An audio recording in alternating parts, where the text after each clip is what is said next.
Assalamualaikum warahmatullahi wabarakatuh teman-teman dimanapun berada, semoga tetap sehat dan lancar rezekinya. Dan saya doakan semoga yang subscribe tambah lancar rezekinya dan masuk surga, amin, ya robbal alamin. Khutbah kucing nakal, pesan agama dalam sorotan humor Abu Nawas. Di sebuah kota yang ramai, Abu Nawas diminta untuk memberikan khutbah di masjid. Ketika tiba waktunya, dia naik ke mimbar dengan wajah serius, membuat jemaah merasa tegang. Namun begitu dia mulai berbicara, Abu Nawas malah bercerita tentang seekor kucing yang kecil dan lucu yang selalu mencuri ikan dari pasar. Dengan intonasi yang lucu dan ekspresi wajah yang mengundang tawa, Abu Nawas menggambarkan betapa cerobohnya kucing itu, membuat jemaah terpingkal-pingkal. Sebagian orang mungkin memandangnya dengan serius, tapi sebagian besar jemaah malah terhibur dengan khutbahnya yang unik ini. Abu Nawas berhasil menyampaikan pesan kebaikan dan hikmah dengan cara yang tak terduga namun efektif. Setelah menghibur jemaah dengan cerita tentang kucing nakal, Abu Nawas tiba-tiba beralih ke tema yang lebih serius. Dia mulai mengaitkan kisah kucing tersebut dengan ajaran Islam tentang kejujuran, tanggung jawab, dan akhlak yang baik. Dengan pandangan yang tajam dan suara yang menggema, Abu Nawas mengingatkan jemaah tentang pentingnya menjaga integritas dan bertanggung jawab dalam kehidupan sehari-hari. Meskipun beralih dari cerita lucu ke pesan serius, Abu Nawas tetap mempertahankan perhatian jemaah dan berhasil menyampaikan pesannya dengan baik. Setelah khutbah selesai, jemaah meninggalkan masjid dengan senyum di wajah dan pikiran yang dipenuhi dengan pelajaran yang berharga dari Abu Nawas. Khutbah yang awalnya dianggap lucu dan ringan ternyata meninggalkan kesan yang mendalam tentang pentingnya moralitas dan integritas dalam kehidupan. Setelah khutbah selesai, Abu Nawas turun dari mimbar sambil tersenyum puas melihat reaksi positif jemaah. Namun, di tengah kerumunan orang, dia tiba-tiba mendapat tepukan di bahunya. Ternyata, itu adalah imam masjid yang memberikan tepukan tanda salut atas cara Abu Nawas menyampaikan pesan agama dengan kreativitas yang menyenangkan. Tidak hanya itu, seorang tua di barisan depan masjid menghampiri Abu Nawas dengan senyum lebar. "Anak muda, saya telah mendengarkan banyak khutbah dalam hidup saya, tapi khutbahmu hari ini adalah yang paling menghibur dan menginspirasi," kata tua itu sambil menggenggam tangan Abu Nawas dengan penuh penghargaan. Abu Nawas pun merasa bangga dan bersyukur. Meskipun tidak selalu mengikuti aturan yang konvensional, dia sadar bahwa cara yang unik dan kreatif bisa menjadi sarana yang efektif untuk menyampaikan pesan-pesan penting kepada orang lain. Dengan hati penuh kegembiraan, Abu Nawas meninggalkan masjid sambil berjanji untuk terus menggunakan bakatnya untuk kebaikan. Saat Abu Nawas melangkah keluar dari masjid, dia disambut oleh sorakan riang dari sekelompok anak-anak di luar masjid. Mereka berteriak, "Abu Nawas, ceritakan lagi tentang kucing nakal itu." Terpesona oleh antusiasme anak-anak, Abu Nawas tersenyum lebar. Dia mengundang mereka duduk di sekelilingnya, lalu dengan penuh semangat, dia menceritakan kembali kisah kucing nakal dengan variasi dan improvisasi yang membuat anak-anak tertawa bahagia. Sambil menghabiskan waktu bersama anak-anak, Abu Nawas menyadari betapa pentingnya menyampaikan pesan agama dengan cara yang dapat dipahami oleh semua kalangan, termasuk anak-anak.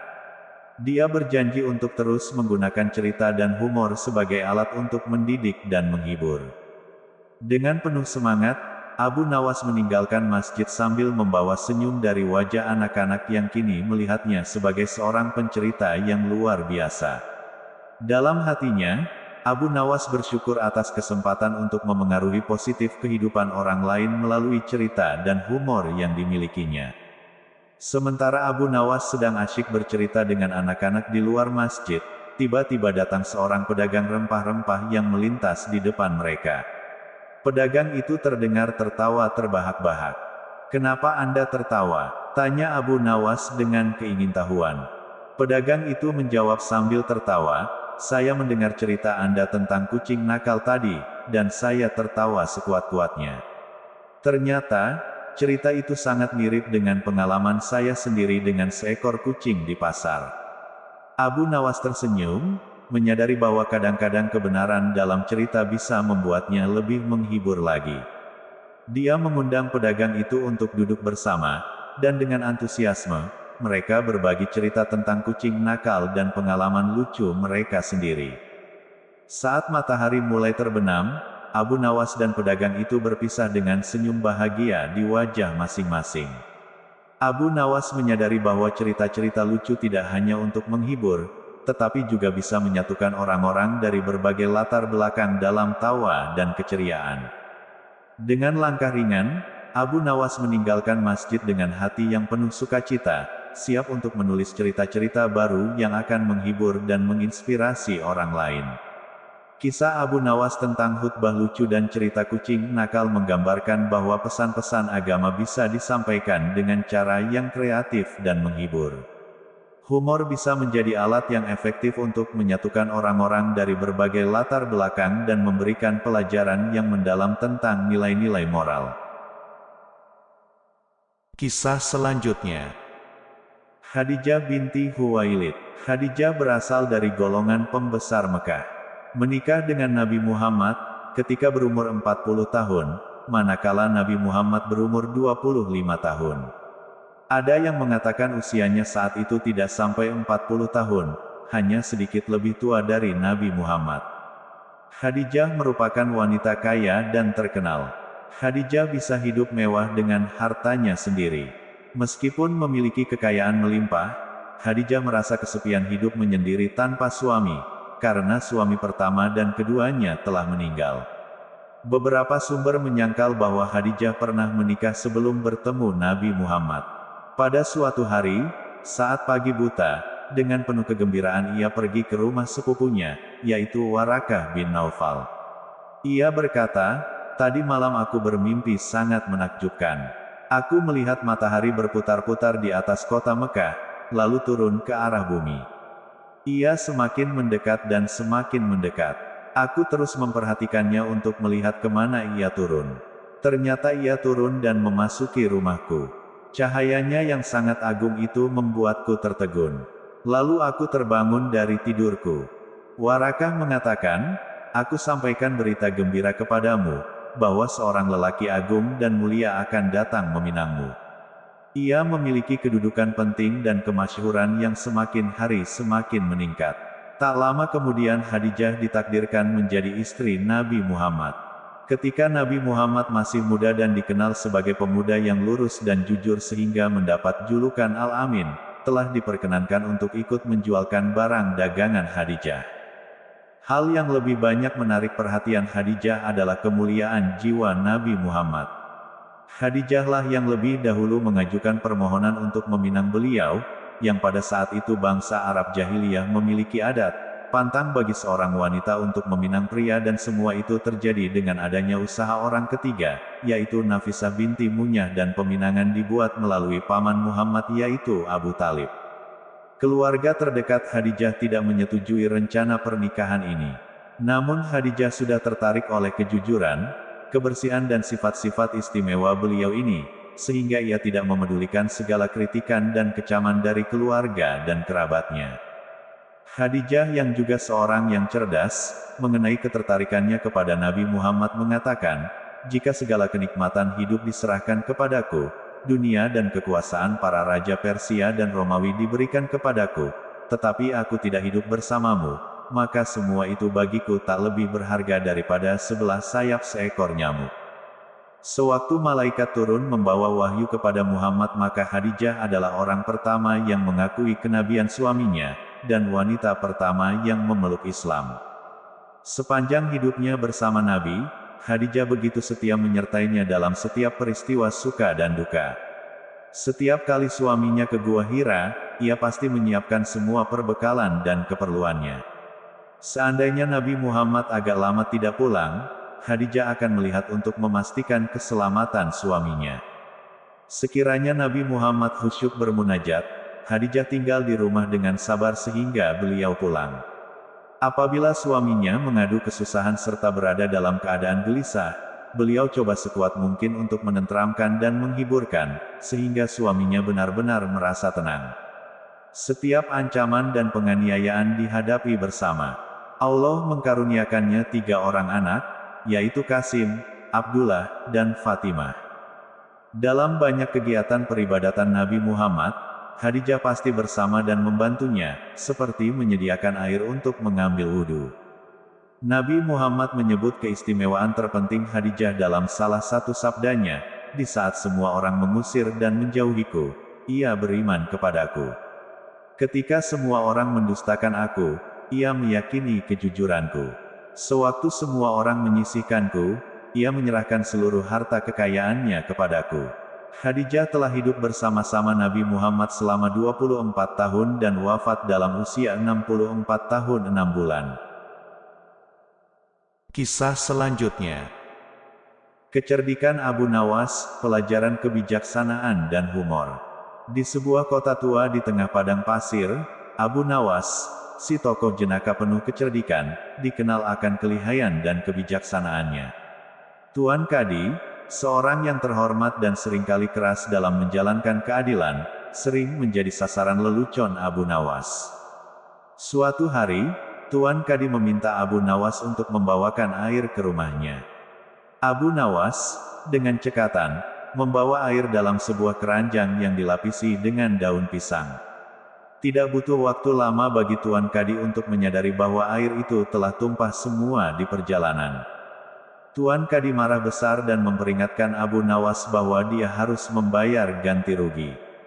Namun, Abu Nawas dengan santainya menjawab bahwa dia akan membayar ganti rugi sesuai dengan jumlah air yang berhasil dibawa pulang. Ketika Tuan Kadi bertanya bagaimana caranya mengukurnya, Abu Nawas dengan licik menjawab, "Sangat mudah, Tuan. Saya akan membayar dengan mengukur berapa banyak air yang tersisa dalam sumur saat saya kembali." Tuan Kadi tidak bisa berbuat apa-apa selain tertawa terbahak-bahak atas kecerdikan Abu Nawas. Dengan demikian, Abu Nawas membalas perlakuan Tuan Kadi dengan kebijaksanaan yang membuatnya terkenal di seluruh kota. Tuan Kadi, yang sebelumnya marah, akhirnya tak bisa menahan tawa. Dia mengakui kecerdikan Abu Nawas dan bahkan memuji kecerdikannya. Tindakan Abu Nawas membuat suasana menjadi lebih ringan dan menyenangkan di kota itu. Tuan Kadi pun belajar untuk tidak terlalu serius dan membawa diri dengan lebih santai. Sejak saat itu, hubungan antara Abu Nawas dan Tuan Kadi menjadi lebih akrab. Mereka sering kali bertukar lelucon dan cerita, menciptakan ikatan persahabatan yang kuat di antara mereka. Dengan kecerdikan dan kebijaksanaannya, Abu Nawas selalu berhasil membalas perlakuan Tuan Kadi dengan cara yang menghibur dan menginspirasi semua orang di sekitarnya. Namun, kecerdikan Abu Nawas tak pernah berhenti. Beberapa hari kemudian, ketika Tuan Kadi sedang menyelenggarakan majelis penting di pengadilan, Abu Nawas menghadirkan seekor kambing yang dikendarainya sambil berjalan-jalan di sekitar pengadilan. Tuan Kadi merasa terganggu dengan kehadiran kambing di tengah majelis, meminta Abu Nawas untuk segera mengusir hewan itu. Tanpa ragu, Abu Nawas menanggapi, "Tentu saja, Tuan. Saya akan segera mengusirnya. Tapi saya harus memperingatkan Anda bahwa saya membawa kambing ini ke pengadilan untuk menggantikan Anda jika Anda terlalu sibuk." Percikan tawa pun meledak di pengadilan, termasuk dari Tuan Kadi sendiri yang mengakui kecerdikan Abu Nawas. Dari situlah, hubungan persahabatan mereka semakin kuat, dan cerita tentang kejenakaan Abu Nawas terus menjadi perbincangan di seluruh kota. Setelah kejadian itu, Abu Nawas menjadi semakin dihormati di kota tersebut. Tindakannya yang cerdik tidak hanya menghibur, tetapi juga memberikan pelajaran berharga tentang kebijaksanaan dan kemampuan untuk menemukan humor dalam situasi apapun. Tuan Kadi, meskipun merupakan tokoh yang serius dalam menjalankan tugasnya, belajar untuk lebih fleksibel dan terbuka terhadap sudut pandang lain. Dia menyadari bahwa kecerdikan Abu Nawas bisa menjadi sumber kebijaksanaan yang berharga, bahkan dalam keputusan-keputusan yang sulit. Seiring waktu, Abu Nawas dan Tuan Kadi menjadi mitra dalam memecahkan masalah-masalah kota, dengan kombinasi kecerdikan dan keadilan mereka menjadi kekuatan yang tak terkalahkan. Kisah persahabatan mereka menjadi legenda di kota tersebut, menginspirasi generasi-generasi berikutnya untuk selalu mencari kebijaksanaan dan humor dalam kehidupan sehari-hari. Kisah ini menggambarkan pentingnya kecerdikan, humor, dan kebijaksanaan dalam menghadapi tantangan hidup. Abu Nawas, dengan caranya yang cerdik, mampu mengubah situasi yang tegang menjadi sesuatu yang menghibur dan memberikan pelajaran berharga. Hubungan persahabatan antara Abu Nawas dan Tuan Kadi juga menyoroti pentingnya saling menghargai dan belajar satu sama lain, bahkan dari orang yang mungkin kita anggap berlawanan dengan kita. Kisah selanjutnya. Kisah lucu Abu Nawas kehilangan dompet. Di sebuah masjid yang ramai, Abu Nawas dipilih untuk memberikan khutbah. Dengan gaya khasnya yang cerdas dan humoris, dia berdiri di mimbar dengan wajah serius namun mata yang berbinar-binar. Saudara-saudara sekalian, marilah kita mulai dengan membaca salam pembuka, ucap Abu Nawas sambil menatap jemaah dengan tajam. Assalamualaikum warahmatullahi wabarakatuh. Jemaah menjawab salamnya dengan hikmat. Abu Nawas kemudian melanjutkan, kita mulai dengan pujian kepada Allah yang Maha Pemurah lagi Maha Penyayang. Segala puji baginya yang telah memberikan kita akal untuk berpikir dan mulut untuk berkata-kata. Saya datang ke hadapan kalian dengan pesan yang penting. Tiba-tiba, Abu Nawas berhenti sejenak, memandang sekeliling dengan ekspresi konyol. Dan pesan itu adalah, jika Anda menemukan dompet di masjid ini, tolong kembalikan ke saya. Saya kehilangan dompet saya minggu lalu, dan saya sudah merindukannya lebih dari istrinya. Jemaah tertawa terbahak-bahak, beberapa bahkan menepuk-nepuk paha mereka karena tertawa terlalu keras. Abu Nawas kemudian melanjutkan khutbahnya dengan kisah-kisah lucu dan nasihat yang menyegarkan, membuat seluruh masjid merasa ceria dan bersemangat. Setelah khutbah selesai, Abu Nawas turun dari mimbar sambil tersenyum lebar, puas dengan respons positif dari jemaahnya. Semoga Allah senantiasa memberkati kita semua dengan kebahagiaan dan kebijaksanaan, ucapnya sambil memberikan salam penutup. Jemaah menjawab salamnya, meninggalkan masjid dengan hati yang ringan dan senyum yang menghiasi wajah mereka, terinspirasi oleh pesan Abu Nawas yang penuh dengan humor dan kebijaksanaan. Setelah khutbah selesai, Abu Nawas tetap di masjid untuk menjawab beberapa pertanyaan dari jemaah yang penasaran dengan ceritanya atau ingin mendapatkan nasihat dari beliau. Sambil duduk di sudut masjid, Abu Nawas menerima berbagai pertanyaan dengan ramah dan bijaksana. Salah satu jemaah bertanya, "Ya Abu Nawas, bagaimana caranya agar bisa tetap tegar dalam menghadapi cobaan hidup?" Abu Nawas tersenyum dan menjawab dengan bijak, hidup ini memang penuh dengan cobaan, tetapi kita harus selalu ingat bahwa setiap cobaan membawa pelajaran. Ketika cobaan datang, janganlah terpuruk, tetapi ambillah hikmahnya dan teruslah berusaha. Ingatlah bahwa Allah tidak memberikan cobaan di luar kemampuan hamba-Nya. Jemaah lain bergabung dalam percakapan, dan suasana semakin hangat dengan tawa dan diskusi yang menyenangkan.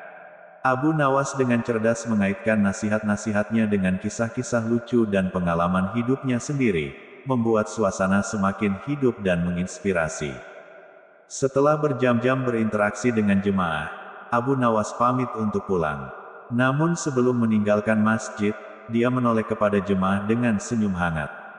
Terima kasih atas waktu yang indah dan pertanyaan-pertanyaan yang menarik. Semoga kita semua selalu diberkahi dan dikuatkan dalam menjalani kehidupan ini. Sampai jumpa di kesempatan berikutnya. Jemaah memberikan tepuk tangan hangat sebagai ucapan terima kasih atas kehadiran dan nasihat Abu Nawas. Mereka pulang dengan hati yang penuh inspirasi dan semangat baru untuk menghadapi cobaan hidup dengan bijaksana, sebagaimana yang diajarkan oleh Abu Nawas. Ketika Abu Nawas hendak meninggalkan masjid, tiba-tiba dia merasakan sesuatu yang aneh di saku jubahnya. Dengan perlahan, dia mengeluarkan sesuatu dari saku jubahnya, dan ternyata itu adalah dompet yang hilangnya minggu lalu. Abu Nawas terkejut dan memandang dompet itu dengan tatapan bingung. Subhanallah, serunya sambil tertawa. Ternyata dompet saya yang hilang selama ini ada di sini. Para jemaah yang masih berada di masjid terkejut melihat reaksi Abu Nawas. Mereka menatap dengan heran, tidak percaya bahwa dompet yang hilang itu selama ini ada di saku jubahnya sendiri. Abu Nawas kemudian menjelaskan dengan nada kocak, ternyata Allah benar-benar maha baik dan maha pemurah. Dia tidak hanya memberi saya kesempatan untuk memberikan khutbah hari ini, tetapi juga memberikan saya kembali dompet yang hilang. Sungguh, Allah selalu memberi yang terbaik bagi hambanya. Para jemaah tersenyum dan bertepuk tangan, merasa senang atas keajaiban yang terjadi di hadapan mereka. Abu Nawas kemudian mengambil dompet itu dengan penuh syukur, bersyukur atas karunia Allah yang tidak terduga. Dengan hati yang penuh kegembiraan, Abu Nawas meninggalkan masjid sambil tersenyum lebar. Kehadirannya tidak hanya membawa cerita yang menghibur, tetapi juga sebuah pelajaran tentang keajaiban dan kebaikan Allah yang selalu hadir dalam kehidupan mereka. Setelah meninggalkan masjid, Abu Nawas melangkah dengan hati yang penuh syukur dan senyum yang tak lekang dari bibirnya. Namun, tiba-tiba dia teringat akan sesuatu yang membuatnya terbahak-bahak. Dia memutuskan untuk kembali ke masjid dan berbagi cerita lucu dengan jemaah tentang kejadian yang baru saja dialaminya. Begitu kembali ke masjid, Abu Nawas dengan antusias menceritakan kembali kisah tentang bagaimana dia menemukan dompetnya sendiri di saku jubahnya. "Duh, betapa cerobohnya saya," ucap Abu Nawas sambil tertawa terbahak-bahak. "Ini baru benar-benar cerita yang layak untuk dijadikan pelajaran. Jangan pernah mengira bahwa hal yang hilang pasti ada di tempat yang jauh. Terkadang, jawabannya ada di depan mata kita sendiri." Para jemaah bergabung dalam tawa Abu Nawas, menikmati cerita lucu yang dibagikan olehnya. Beberapa dari mereka bahkan mengangguk setuju, menyadari akan kebenaran yang terkandung dalam cerita tersebut. Setelah berbagi cerita, Abu Nawas pamit untuk meninggalkan masjid sekali lagi. Namun, kali ini dia melakukannya dengan rasa puas dan kegembiraan yang mendalam. Dia tahu bahwa momen yang baru saja dia alami tidak hanya akan menjadi kenangan yang menghibur, tetapi juga pelajaran berharga bagi dirinya dan jemaah yang hadir. Dengan langkah ringan, Abu Nawas melangkah meninggalkan masjid sambil tersenyum, merasa bahagia atas momen yang baru saja dia alami bersama jemaah yang ramah dan penuh kasih. Kisah ini menggambarkan pesan tentang pentingnya bersikap cerdas, bersyukur, dan tidak terlalu serius dalam menghadapi kehidupan. Melalui kejadian lucu Abu Nawas yang menemukan dompetnya sendiri di saku jubahnya, kita diajak untuk tidak terlalu rumit dalam mencari jawaban atas masalah yang kita hadapi. Kadang-kadang, solusi yang kita cari bisa jadi ada di depan mata kita sendiri. Kisah selanjutnya. Abu Nawas dilanda kesedihan. Di bawah sinar mentari yang memudar, Abu Nawas duduk sendirian di tepi sungai Tigris. Angin sepoi-sepoi musim gugur menggerai rambutnya yang kusut, menyisir lembut wajahnya yang penuh dengan raut kesedihan. Daun-daun kering jatuh dari pohon-pohon di sekitarnya, seperti daun-daun kenangan yang mengingatkannya akan kehilangan dan kegagalan dalam hidupnya. Dada Abu Nawas terasa berat, dipenuhi oleh beban-beban yang sulit untuk ditanggung. Matanya yang tajam terhenti pada aliran sungai yang mengalir dengan lembut, namun bagi Abu Nawas, rasanya seperti sungai itu membawa segala kegagalan dan keputusasaan hidupnya. Dia merenungkan masa lalunya yang penuh dengan keceriaan dan kelicikan. Namun kini, seperti bayangan yang gelap, kesedihan itu merayap masuk ke dalam jiwanya, membuatnya terpuruk dalam kesendirian. Tiba-tiba, suara langkah kaki halus menghentikan lamunannya. Seorang gadis kecil, berpakaian kumal namun wajahnya bersinar dengan kepolosan, menghampirinya dengan langkah yang ringan. "Ya Abu Nawas, mengapa wajahmu begitu muram?" tanya gadis kecil itu dengan suara lembutnya. Abu Nawas menoleh dan melihat wajah yang polos itu.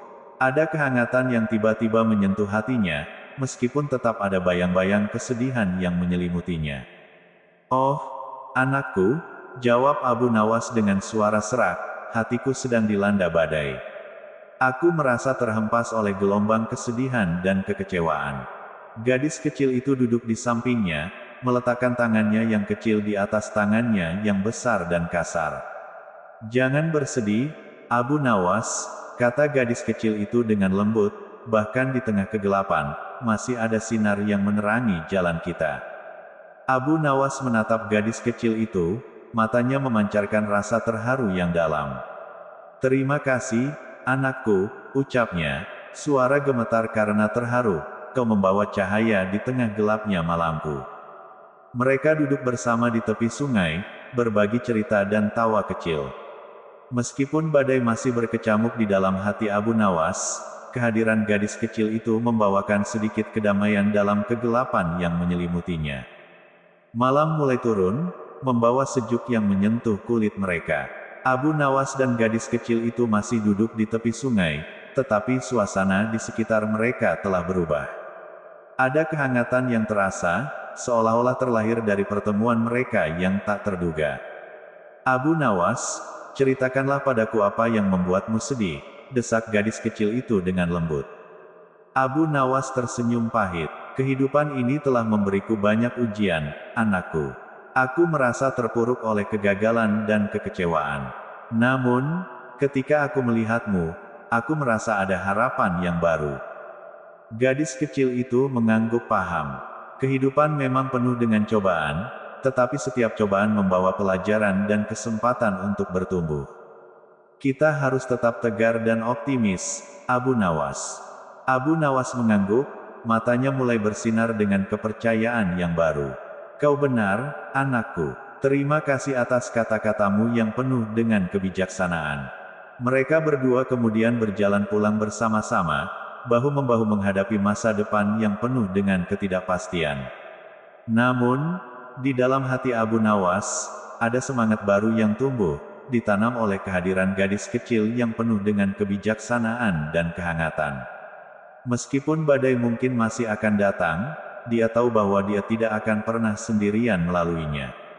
Kisah ini menggambarkan bahwa meskipun hidup penuh dengan cobaan dan kekecewaan, kehadiran orang lain bisa membawa harapan dan kekuatan baru. Dalam kesedihan dan kesendirian, kita bisa menemukan dukungan dan kebijaksanaan di tempat yang paling tidak terduga.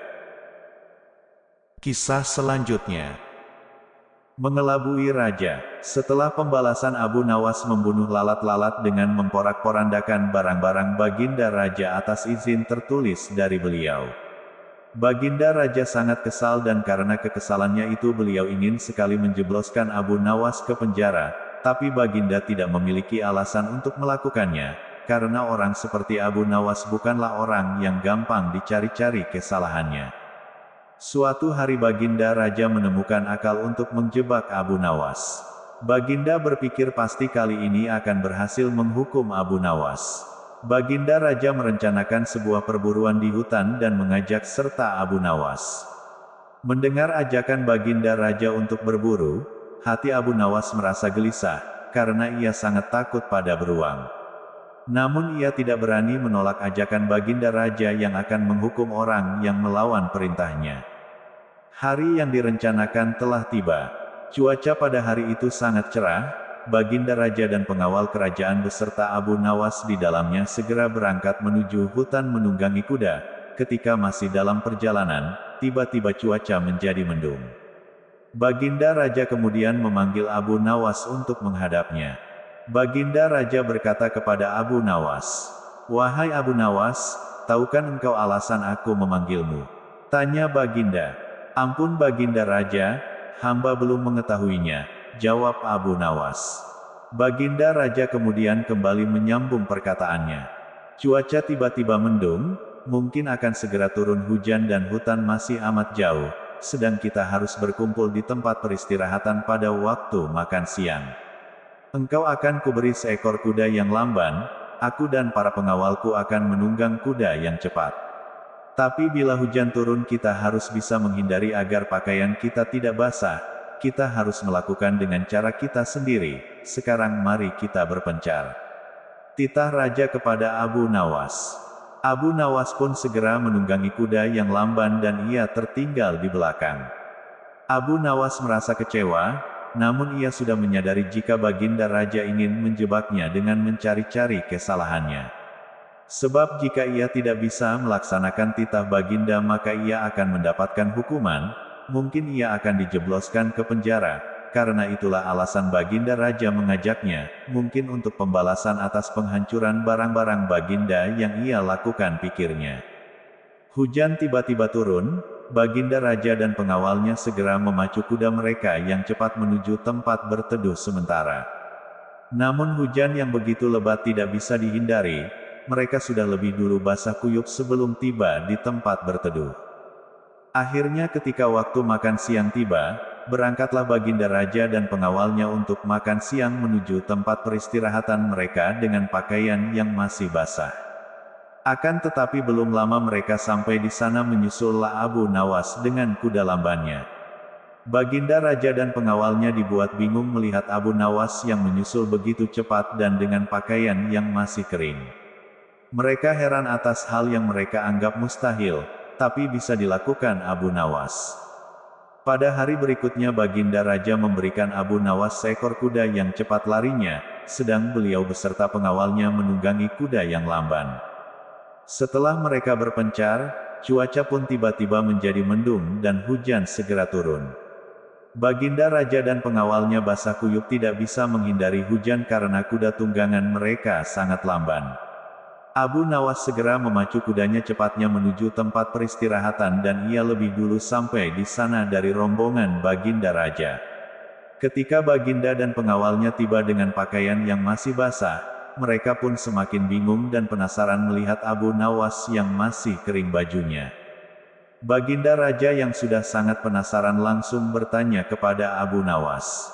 "Wahai Abu Nawas, aku sangat penasaran bagaimana kamu bisa menghindari hujan, sebab meski kita terpencar ketika hujan datang kita masih sama-sama dalam perjalanan dan engkau sama sekali tidak basah. Begitu juga ketika kami menunggangi kuda yang cepat. Akan tetapi kami tetap tidak bisa mencapai tempat berteduh, apalagi dengan tunggangan yang lamban ini tentu saja akan membuat kami kebasahan." Abu Nawas tersenyum mendengar pertanyaan Baginda yang sudah sangat penasaran padanya, ia lalu menjawab. "Mudah sekali Baginda Raja, hamba sebenarnya tidak menghindar dari hujan.